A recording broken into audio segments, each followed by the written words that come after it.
Have you ever wondered why God put both trees in the Garden of Eden? Like, why was it absolutely necessary for the tree of the knowledge of good and evil to be just as accessible as the tree of life? But I think in order to understand the purpose of the trees, I think we first need to understand the purpose of the people who were presented with those trees. Yeah. So what was God's purpose in creating Adam and Eve? Now, we could talk about their role as royal priests and being God's representatives and bringing order to creation and subduing it and operating with his delegated authority. But I think if we were to boil it down in simplicity, I think we could say that he was looking for a relationship with them. Mm-hmm. If relationship is what he wanted, then we need to ask what is needed in order for a relationship to be healthy. So by nature, a healthy relationship requires a few things, but primarily it requires love.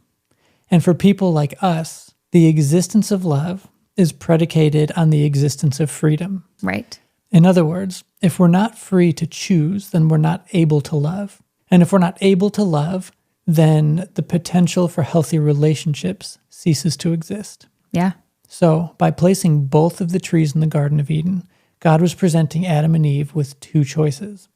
Because unless they were free to disobey, they wouldn't have been free to obey. Similarly, unless they were free to choose contempt, they wouldn't have been free to choose love and respect. Mm-hmm.